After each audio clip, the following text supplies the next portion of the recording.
Il a payé son café quand la carte de celle-ci a été refusée, sans savoir qu'elle était une PDG qu'il observait depuis le début. L'agitation matinale bourdonnait comme de l'électricité statique dans le café au pied de la tour.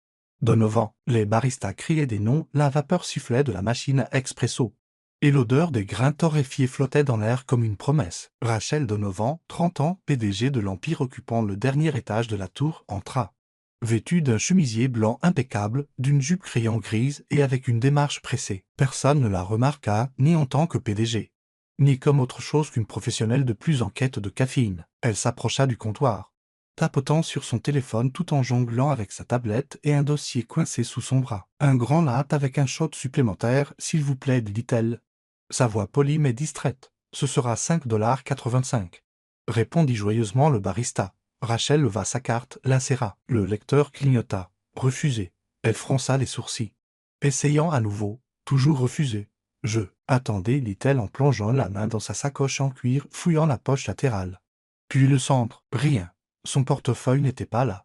La panique lui serra la poitrine. Elle n'oubliait jamais son portefeuille, jamais, sauf apparemment. Aujourd'hui. Je suis vraiment désolée, dit-elle, embarrassée maintenant. Je crois que j'ai laissé mon portefeuille dans mon bureau. Pourriez-vous peut-être me le garder une seconde? Je peux monter en vitesse. Le barista jeta un coup d'œil à la file qui s'allongeait derrière. Elle, les lèvres pincées. C'est alors qu'une voix calme brisa la tension. Ce n'est qu'un café. Ça arrive au meilleur d'entre nous. Rachel se retourna. Un homme s'avança sur le côté. Grand, peut-être la mi-trentaine, un inusé, un polo bleu marine. Un bas de sécurité accroché à sa ceinture. Ses cheveux bruns étaient courts, soignés.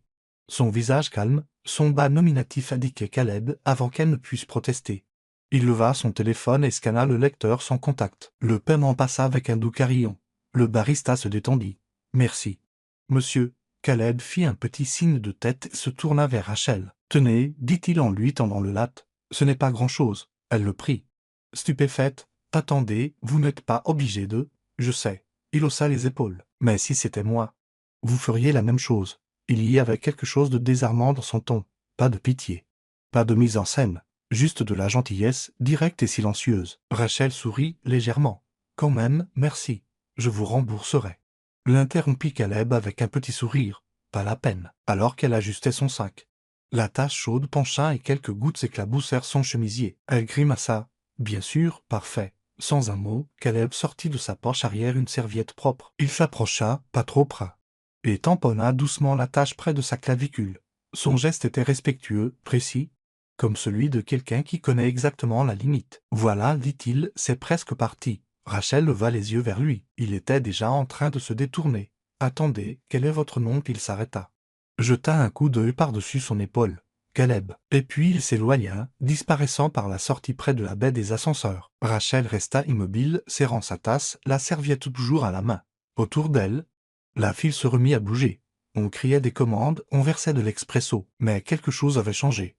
Un petit geste simple, un homme qui ne la connaissait pas, qui ne reconnaissait ni son titre, ni son salaire, ni son visage. Et pourtant, il avait payé son café, essuyé sa chemise, et était parti sans attendre de remerciements ou de reconnaissance. Elle baissa les yeux sur la serviette, la légère trace de café séchant maintenant sur le bord. Les gens étaient souvent gentils quand ils savaient qui elle était, quand ils attendaient quelque chose en retour. Mais Caleb, il ne lui avait même pas demandé son nom. Rachel prit une longue gorgée de son latte, encore chaud, encore parfait, puis, avec un froncement de sourcils pensif et quelque chose qui bougeait dans sa poitrine, elle se dirigea vers les ascenseurs, sa première réunion de la journée l'attendant toujours. Mais maintenant, ses pensées étaient tout à fait ailleurs.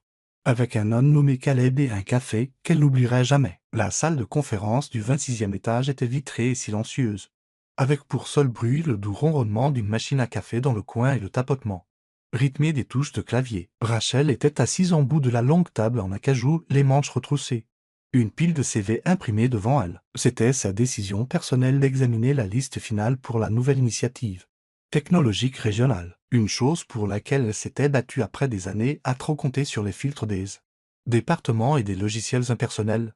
Les enjeux étaient élevés. Donovan Enterprise étendait sa division numérique dans 3 nouvelles villes. Cette équipe en construirait les fondations. Rachel voulait des gens avec du cran, pas seulement des diplômes impeccables. Elle parcourut un CV, puis un autre, de solides candidats, oui.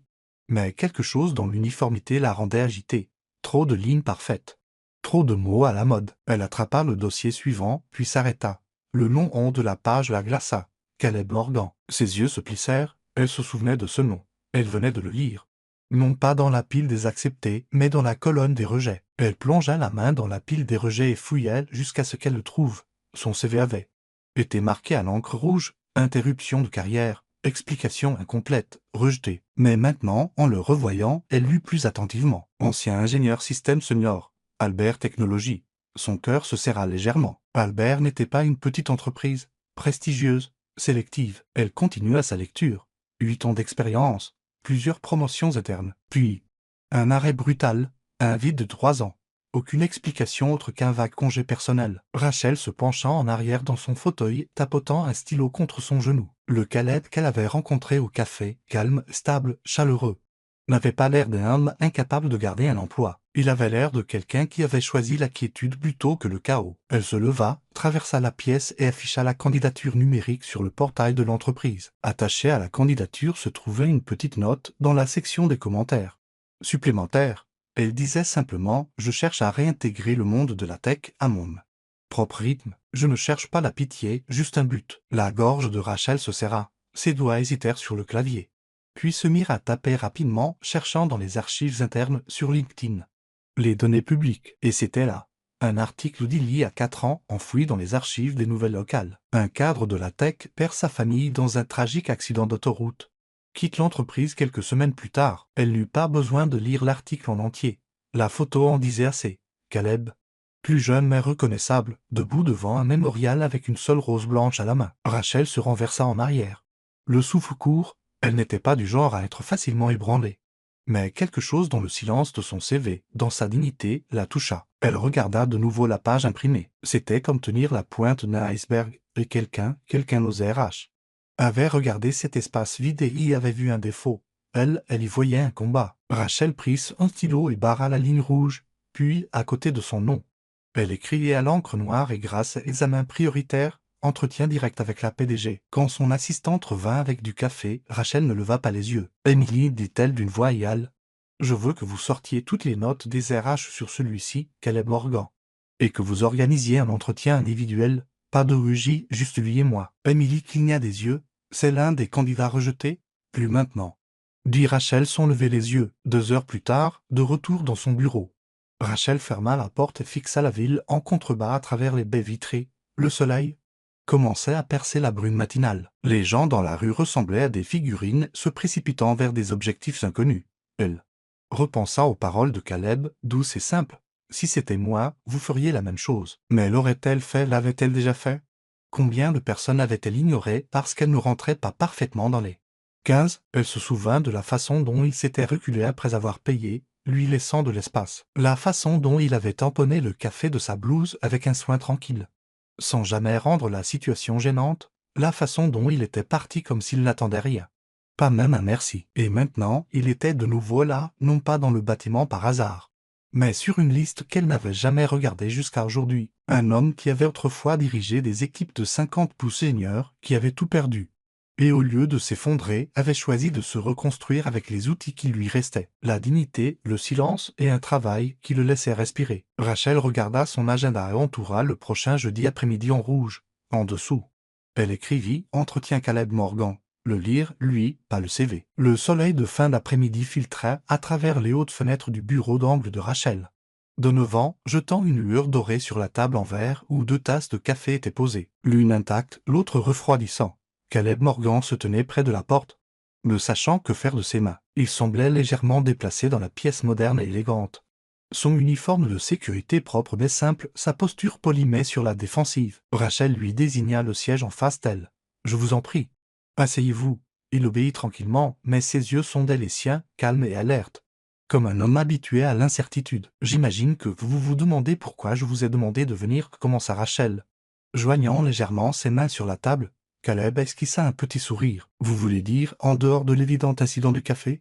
Elle rit une seule fois et hocha la tête. Entre autres choses, elle attrapa un dossier sur son bureau et l'ouvrit lentement. Caleb Morgan, ancien ingénieur système senior, 8 ans chez Albert Technologies. Plusieurs distinctions, puis 3 ans sans aucune entrée. Et maintenant un poste à temps partiel dans la sécurité du bâtiment. Vous n'avez rien mentionné de tout cela dans votre lettre de motivation. Il ne broncha pas. Je ne pensais pas que ça aurait de l'importance. La plupart des gens arrêtent de lire après. L'interruption. Rachel pencha la tête. Et s'il ne l'avait pas fait, si quelqu'un avait lu jusqu'à la fin, il hésita. Puis haussa légèrement les épaules. Il verrait quelqu'un qui se reconstruit selon ses propres termes. Elle étudia un long moment. Vous êtes surqualifié pour tous les postes que nous avons publiés. Vous le savez. Oui, dit-il simplement. Alors pourquoi postuler pour quelque chose de niveau débutant? Pourquoi ne pas attendre que les portes de la direction s'ouvrent à nouveau? Sa voix était calme mais inébranlable. Parce que je ne voulais pas de pitié. Je voulais un but, un nouveau départ que je mériterais. Pas un qui me serait donné par culpabilité ou curiosité. Rachel hocha lentement la tête. Il y avait quelque chose dans son calme, immuable. Stable. Ce n'était pas de la fierté ni de l'arrogance, c'était de la clarté. Elle baissa les yeux sur le dossier. Puis de nouveau sur lui. Savez-vous ce qui m'a le plus surprise? Demanda-t-elle. Il secoua la tête. Ce matin-là, quand vous avez payé mon café, vous n'êtes pas resté. Vous n'avez rien demandé. Vous ne m'avez même pas laissé vous remercier. Il sourit un peu. Je n'avais pas l'impression que c'était quelque chose pour lequel il fallait me remercier.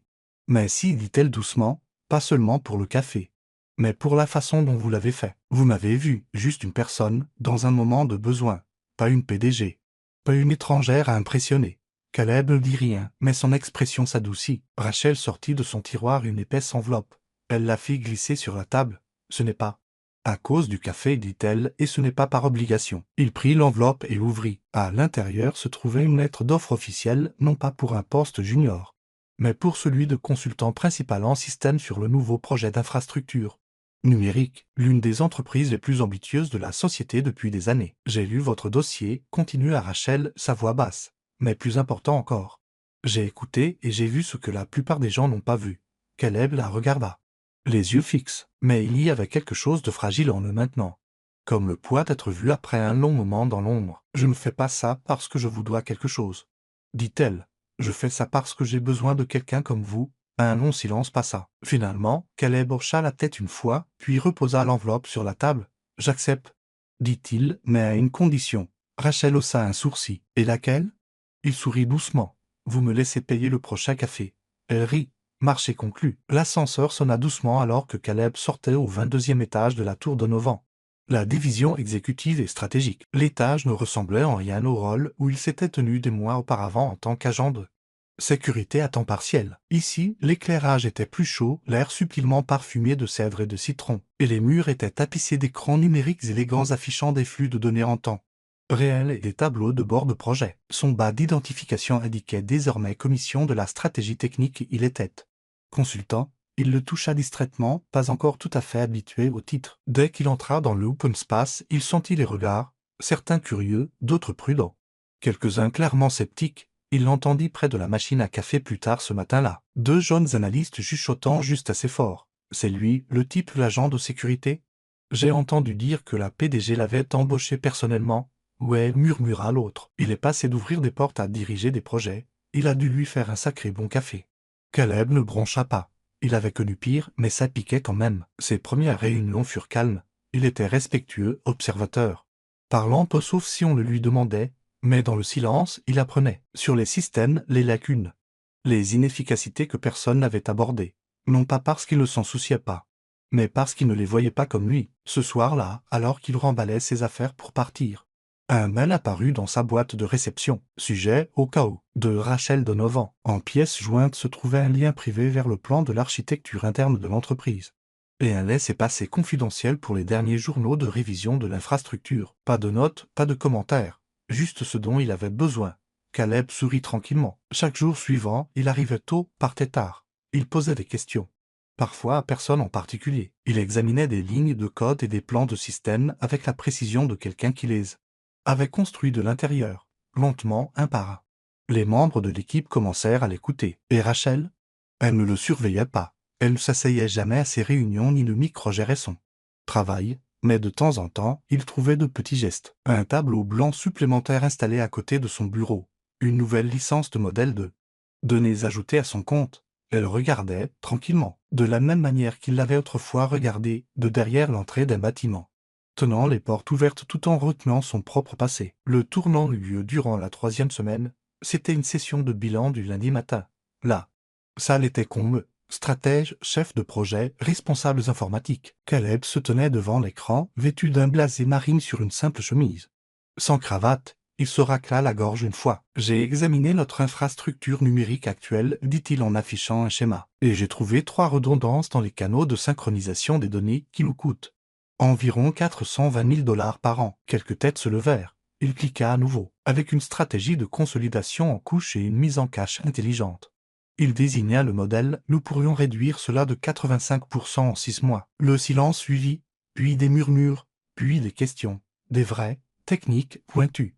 Pressantes, Caleb répondit à chacune clairement, avec confiance, comme un homme qui n'avait pas seulement porté un bas, mais qui avait porté le poids de réelles responsabilités. Lorsque la session se termina, la salle était encore en train de digérer. Rachel, qui était restée assise tranquillement au fond tout le temps, se leva. Elle s'avança, lentement, ses talons feutrés sur la moquette. Puis, avec un sourire calme, elle regarda autour d'elle et dit simplement « J'ai lu son dossier.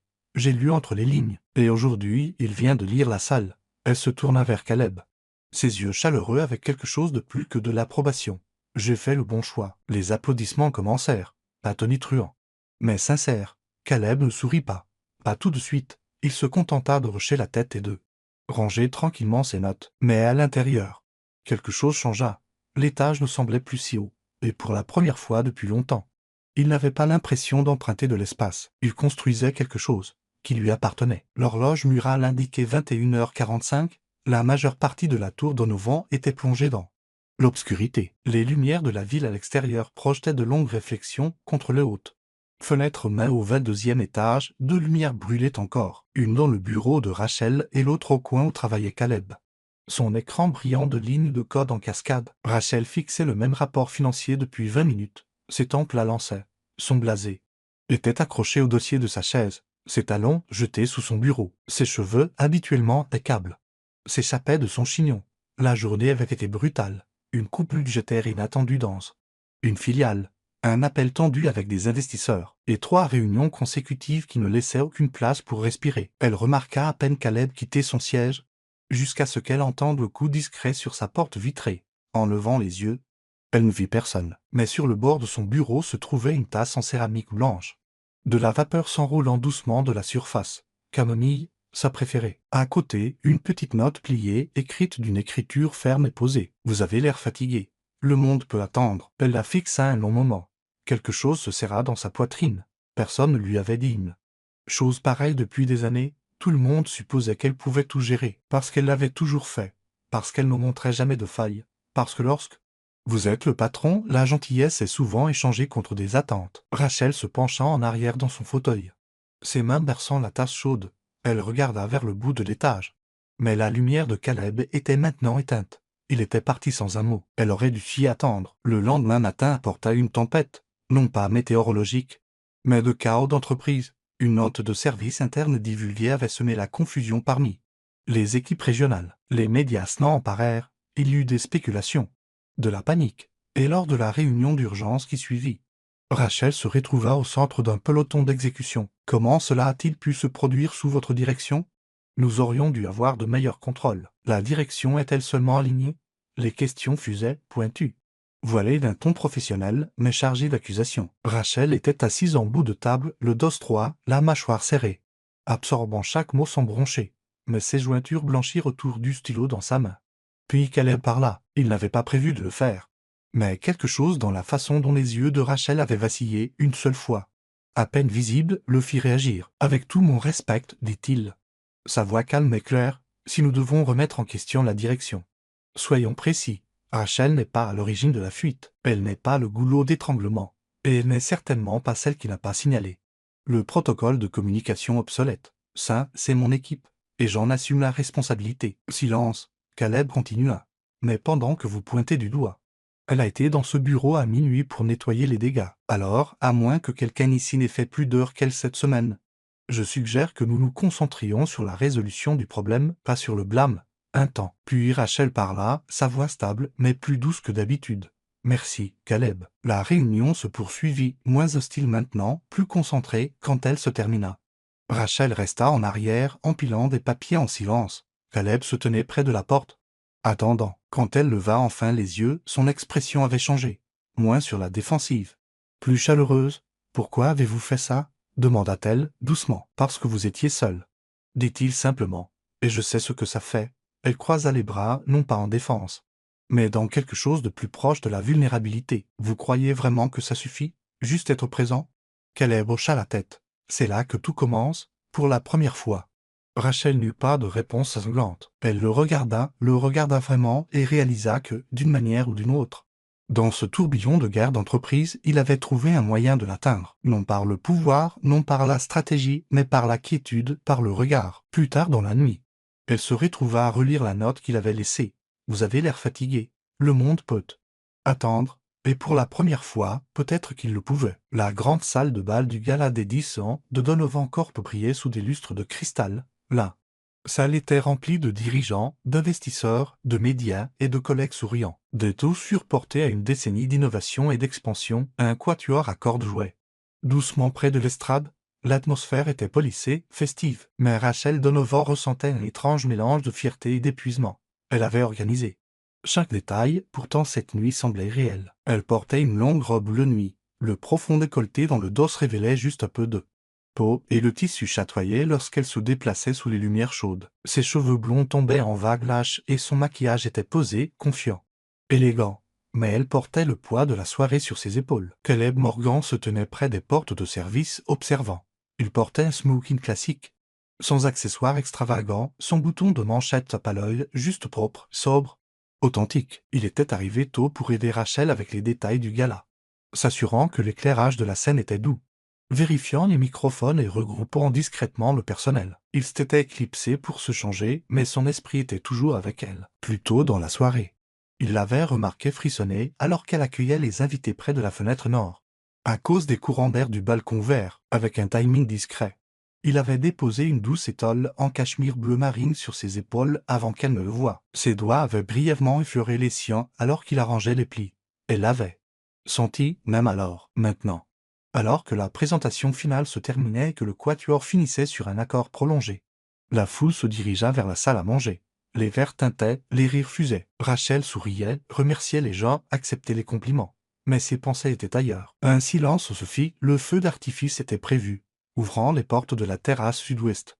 Rachel sortit, ajustant l'étole sur ses épaules fines et s'arrêtant alors que l'air chaud la frappait. Caleb la suivit à quelques pas. Le ciel explosa de couleurs, d'abord rouge, puis bleu électrique. Une cascade d'or. Chaque explosion illuminait leur visage, vibrant, brillant. Le feu d'artifice se reflétait dans ses yeux. Caleb la regardait les regarder. Elle se tourna légèrement et un sourire vacilla. « C'est magnifique, dit-elle doucement. « Oui. » Ça l'air, acquiesça-t-il. Ils se tenaient côte à côte, silencieux. Elle haussa un sourcil presque imperceptiblement. Il prit une lente inspiration. « Vous avez froid. » Elle le regarda. Il tendit sa main libre. Elle y plaça les deux siennes. Ils regardèrent les prochaines explosions ensemble. Les explosions s'estompèrent en une douce lueur. Le regard de Rachel se reporta sur lui. « Pourquoi remarquez-vous toujours les petites choses ?» demanda-t-elle. La voix entre l'émerveillement et la vulnérabilité. Il réfléchit.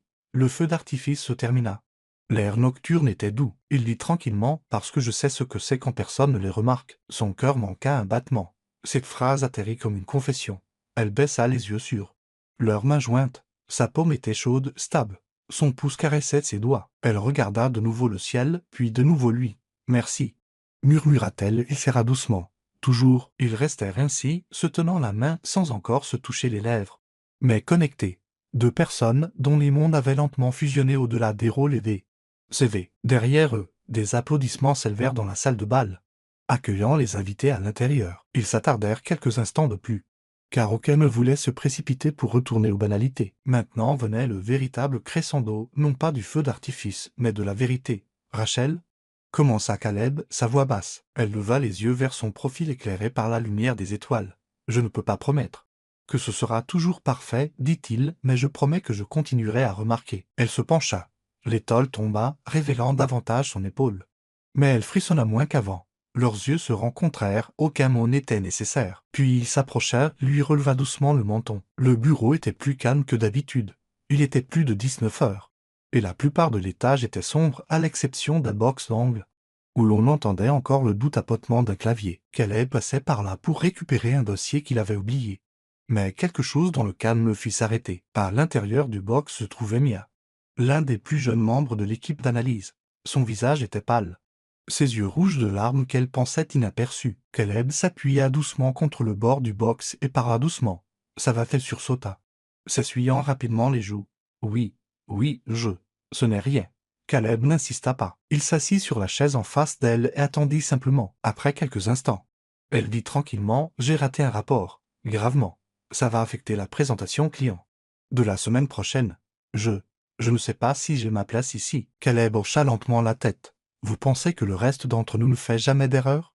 Elle cligna des yeux, surprise. Mais vous êtes calme. Vous semblez toujours tout maîtriser. J'étais ingénieur avant, dit-il. Une fois, j'ai déployé une mise à jour qui a fait planter toute une plateforme pendant 3 jours.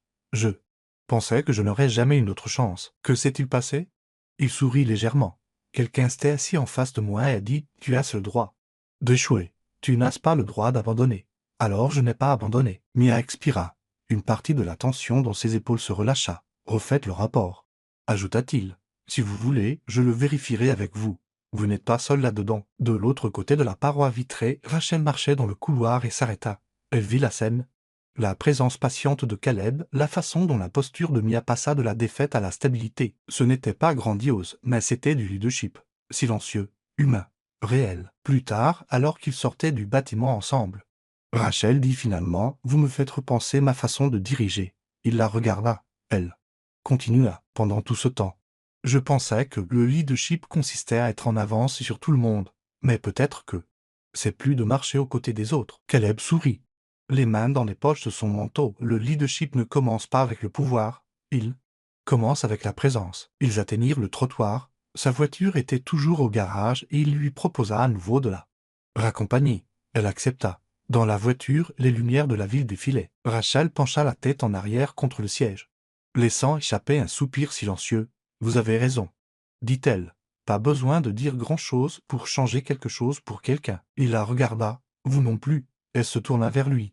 Ses lèvres se courbèrent. « Vous remarquez toujours plus que ce que les gens pensent. J'avais l'habitude de manquer des choses, dit-il, sa voix douce. Maintenant, j'essaie de ne pas le faire. » La voiture redevint silencieuse, un silence doux. Une musique instrumentale douce jouait à bas volume. Alors que le trafic ralentissait, les yeux de Rachel commencèrent à se fermer. La fatigue de la semaine, le poids émotionnel de tout, s'installa enfin. Elle n'avait pas l'intention de s'endormir. Mais en quelques minutes, sa respiration devint régulière, sa tête s'inclinant légèrement sur le côté, ses cheveux effleurant sa joue. Caleb le remarqua. Au prochain feu rouge, il se tourna légèrement vers elle. Quelques mèches de ses cheveux blonds s'étaient accrochées au coin de ses lèvres. Prudemment, sans un bruit, il leva une main, s'arrêta. À quelques centimètres, il hésita. Quelque chose en lui s'agita, pas l'élan de l'engouement, mais quelque chose de plus ancien, de plus chaleureux, un sentiment de reconnaissance, d'avoir trouvé quelque chose qu'il pensait avoir perdu pour de bon, alors que ses doigts cartaient doucement les cheveux de son visage. Rachel s'agita, ses yeux s'entr'ouvrirent une seconde, aucun d'eux ne bougea. Son regard rencontra le sien. Sa main planait toujours près de sa joue. « commença-t-il, se retirant rapidement. « Désolé. » Vos cheveux. Son visage rougit. Mais ses yeux ne le quittèrent pas. Ce n'est rien. Il ne dit rien de plus. Mais l'air entrechangea. Quelque chose de non dit, d'indéniable, commença à prendre racine. Quand ils arrivèrent à son immeuble, il sortit et lui ouvrit la porte. Comme toujours, elle sortit lentement, se retournant vers lui avec un regard plus doux que d'habitude. « Merci, dit-elle, pour ce soir. Pour tout à l'heure, pour voir les gens. » Sa réponse fut un petit signe de tête, compréhensif. Alors qu'elle montait les escaliers, elle jeta un regard en arrière. Il était toujours là, les mains dans les poches de son manteau, la regardant, non avec possession, mais avec un respect tranquille, dans son appartement. Rachel s'appuya un instant contre la porte, pressa une main sur sa poitrine. Ce n'était pas seulement de la gratitude. C'était le début de quelque chose d'autre, quelque chose qu'aucun programme de NMA, aucun séminaire de leadership, aucune réunion du conseil d'administration ne lui avait jamais appris. Elle sourit, parce que certaines leçons, celles qui comptent le plus, ne peuvent être apprises que de quelqu'un qui les a vécues. L'auditorium était rempli d'applaudissements feutrés alors que Rachel montait sur scène. Un grand écran derrière elle affichait le logo de Donovan Corp, ainsi que le titre du programme qu'elle avait défendu au cours de l'année écoulée, la seconde. Porte embauchée sans préjugés. C'était devenu plus qu'une idée pilote. C'était devenu un débat national. Rachel portait un tailleur-pantalon bleu marine, simple, mais fort. Ses cheveux étaient relevés. sa voix calme alors qu'elle s'adressait à la foule. Je suis ici non seulement en tant que PDG, mais en tant que quelqu'un qui a un jour bénéficié d'un second regard, qui a réalisé que parfois les CV les plus précieux sont ceux que nous manquons de peu. Cette initiative n'est pas une œuvre de charité. Il s'agit de reconnaître la valeur dans des endroits discrets chez des gens discrets. Les applaudissements éclatèrent à nouveau. Les flashs des appareils photo crépitaient. Mais alors que son nom était imprimé en gras sur le certificat qu'elle recevait, alors que sa photo serait publiée dans les publications de l'industrie la semaine suivante, les yeux de Rachel cherchaient le fond de la salle, au-delà des lumières, au-delà des applaudissements. Caleb se tenait près de la sortie, pas sur scène, pas sous les projecteurs, comme il le préférait. Il croisa son regard, elle fit un petit signe de tête. Plus tard, alors que la foule se dispersait et que la presse s'éloignait, Rachel se glissa par la porte latérale et le trouva attendant près des larges baies vitrées du hall. « Vous êtes resté en retrait, dit-elle. »« Je le fais toujours, » répondit-il avec un doux sourire. Elle s'approcha. « C'est grâce à vous que j'étais sur cette scène ce soir. » Il secoua légèrement la tête. « Vous alliez toujours monter sur cette scène. » Rachel baissa les yeux un instant, puis il lui prit doucement la main. « Je ne vous aime pas parce que vous avez été gentil avec moi quand ma carte a été refusée, dit-elle. Je vous aime parce que vous êtes gentil quand personne ne regarde. » Ses doigts se refermèrent instinctivement sur les siens. Il ne répondit pas. Il n'en avait pas besoin. Dehors, la ville bourdonnait comme toujours, mais pour eux, la nuit avait une quiétude qu'ils comprenaient tous les deux. Plus tard, ils se retrouvèrent dans le même café où tout avait commencé. La pluie avait cessé, mais le trottoir était encore humide, reflétant la lueur dorée des fenêtres. Ils commandèrent 2 cafés, le sien au lait d'avoine, le sien noir. Le barista sourit, les reconnaissant vaguement de cet article sur la PDG de Donovan. Rachel sortit sa carte de son sac à main, la brandit avec un sourire narquois. « Et si elle est deux ? Nous vous refusez ?» Caleb se pencha légèrement en avant, sa voix basse. « Alors je scannerai juste la mienne à nouveau, dit-il, les yeux pétillants. Certaines habitudes sont difficiles à perdre. » Elle tendit sa carte. La machine bipa. « Approuvé. » Ils rirent tous les deux, mais ensuite elle devint silencieuse, regarda son café. Puis de nouveau lui. « Vous savez à quoi je pense parfois ?» demanda-t-elle. « Et si ce jour-là, vous n'aviez pas été dans la file derrière moi? Et si vous aviez regardé ailleurs ?» Caleb se pencha en arrière, pensif. « Je pense que nous nous serions quand même rencontrés, juste ailleurs. La gentillesse n'a pas besoin de timing. Elle a juste besoin de 2 personnes prêtes à se voir. » Elle hocha la tête. Dehors, une douce brise passa. À l'intérieur, la chaleur du café, le bourdonnement d'une musique douce, le poids d'une année pleine de changements et de choix. Rachel tendit la main sur la table et posa la sienne sur la sienne. « Ça, dit-elle. » La voix presse un murmure, « ça n'a jamais été juste une histoire de café. » « Non, dit Caleb, son pouce caressant le sien. C'était l'histoire de quelqu'un qui voit quelqu'un d'autre et choisit de rester. » La machine derrière le comptoir sonna à nouveau. Une autre commande prête. Mais pour Rachel et Caleb, leur début avait déjà été infusé et servi, silencieusement, gentiment et juste comme ils en avaient besoin. Et l'avenir les bien. Il avait un goût de café et de courage. Si cette histoire a touché votre cœur comme la gentillesse discrète de Caleb a touché la vie de Rachel, nous vous invitons à rester pour en découvrir d'autres. Chez Histoires qui touchent l'âme, nous croyons que même les plus petits gestes, comme payer le café de l'inconnu, peuvent changer le cours d'une vie. Et parfois, ils mènent à quelque chose d'encore plus grand. Une connexion, une seconde chance. Ou un amour qui grandit en silence avant de s'exprimer. Si vous croyez en l'amour qui grandit discrètement aux secondes chances et au pouvoir de la bonté quotidienne, abonnez-vous à Histoires qui touchent l'âme et activez la cloche. De nouvelles histoires chaque semaine, conçues pour réchauffer votre cœur et vous rappeler que les moments les plus doux laissent souvent la marque la plus profonde. Merci d'avoir regardé et n'oubliez pas, la gentillesse n'est jamais vaine.